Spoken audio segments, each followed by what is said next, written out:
Hello everyone, welcome to our English video channel. I am Professor Randhir here. Today we have to learn a very important part of our textbooks from the section number 3, 3.1 summary writing. A topic very crucial for the upcoming examination, especially for the preparing who are preparing for board examination. This topic gives them almost 3 marks. In last syllabus, this question was asked for 4 marks, but new pattern had uh, given only 3 marks for this topic. What is summary writing? These all things we have to learn in this video lecture. See the page number 135. What is summary? A question arises in our mind. Generally, we often ask how to write a summary. All things needed to complete the summary writing, this information is given in this text. This lesson is very helpful for students who want more marks in this topic. A definition is given on the page number 135. A summary is a record in the reader's own words that gives the main points of a piece, such as a newspaper article, a lecture, a passage, a chapter, or even a whole book. In the definition, a summary means is a record of reader's own words. वाचकाच्या वाचकाच्या मतानुसार त्याने मांडलेले थोडक्यात जे वर्णन आहे एखाद्या ब्रीफमध्ये दिलेली माहिती त्याला आपण समरी रायटिंग असे म्हणू शकतो. In Marathi we call it सारांश लेखन. 1/3 पार्ट आपण त्याला असं म्हणत असतो व 1/3 सारांश. ह्या सर्व भाग आपण थोडक्यात मांडत असतो. The ideas we write in our own words. जे काही आपल्याला पॅसेजमधून जी माहिती मिळाली ती आपण आपल्या शब्दामध्ये थोडक्यात मांडतो आणि यालाच समरी असं म्हटलं जातं. In newspaper, in article or a lecture or a passage, these things is helpful to summarize to us, and we put some short part of the given information. दिलेल्या न्यूजपेपरच्या बातमीतून किंवा आर्टिकलमधून किंवा एखाद्या लेक्चरमधून किंवा एखाद्या पॅसेजमधून आपण त्या पॅसेजमध्ये नेमकं काय सांगितले आहे हे थोडक्यात जे काही सांगतो किंवा ते लिखित स्वरूपात प्रेझेंट करतो त्याला आपण समरी रायटिंग म्हणू शकतो. See the ice breaker parts of the lesson on the page number 135. Discuss in pairs and guess the correct alternatives from the following.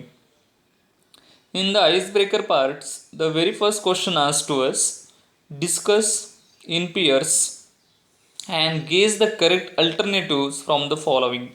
The question is like this. To summarize means, या ठिकाणी आपल्याला प्रश्न देण्यात आलेला आहे की summarise म्हणजेच काय, त्याचा काय अर्थ होतो आणि यासाठी आपल्याला 4 ऑप्शन दिलेले आहेत. There are 4 options is already given in our question. The very first option A is put information in chronological order. दिलेल्या माहितीचा क्रम लावणे ही एक आपल्याला पर्याय दिलेला आहे. दिलेल्या माहितीचा एक क्रमबद्ध रचना त्याची करणे असं समराईज मिनिंग होऊ शकत नाही. Therefore the option A is not proper for the question's answer. See the next option number B. To recapitulate the main points in selection. To recapitulate the main points in selection, it means की दिलेल्या माहितीतून जे काही मोजका भाग आहे, जो अत्यावश्यक भाग आहे, तो आपण सादर करणे म्हणजे समरी होऊ शकते. This option is appropriate for our question's answer. आपल्या प्रश्नाच्या उत्तरासाठी हा ऑप्शन अतिशय योग्य आहे and the right option is B. Option number C, to introduce new information. This option is totally baseless. हे जे हा जो पर्याय आहे पूर्णपणे विभिन्न आहे, कारण की आपल्या प्रश्नाचा आणि या उत्तराचा या ऑप्शनचा काही ताळमेळ लागत नाही. नवीन माहिती त्यामध्ये ॲड करण्याची आपल्याला कोणत्याही प्रकारची गरज नाही किंवा ती नवीन माहिती देणं चुकीचं ठरेल.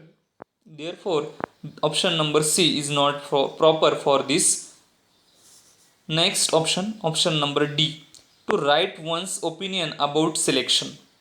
दिस option is also not proper. It means option A, option C and option D are wrong for the answer. Only option number B is correct. To summarize means to recapitulate the main points in selection. See the next question. The type of summary that consists of a paragraph to express the main idea is.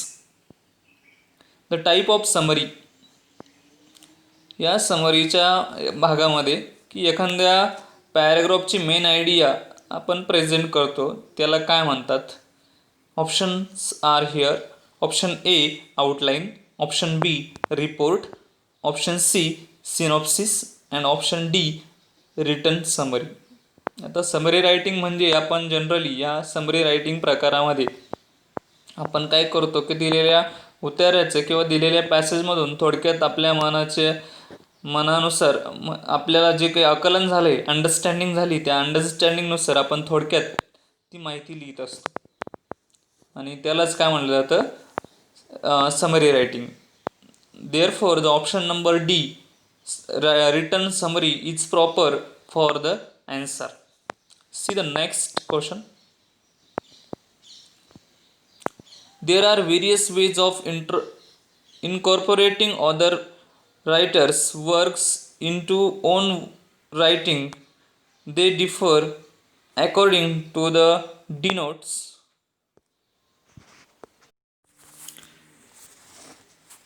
Next question. There are various ways of incorporating other writers' works into your own writing. They differ according to the closeness of your writing to the source writing. Match the ways of writing in brief given in column A with their description in column B. तर लिखाणाच्या प्रकारानुसार त्या लिखाणासंबंधी जी आपण माहिती आपल्या शब्दामध्ये मांडत असतो आणि या सर्व गोष्टींची जी काही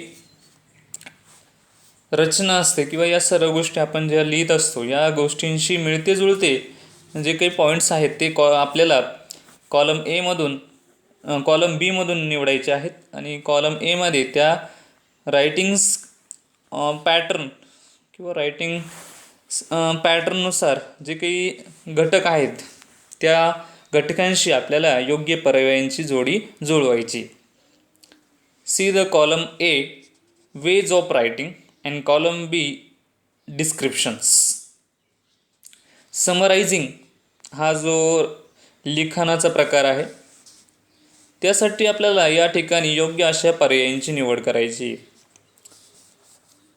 option E is appropriate for summarising. It includes main ideas into one's own words. हा जो पर्याय आहे तो या ठिकाणी अतिशय योग्यपणे सूट होतोय किंवा हा पर्याय अगदी तंतोतंत ह्या गोष्टीशी निगडीत आहे. समरायझिंग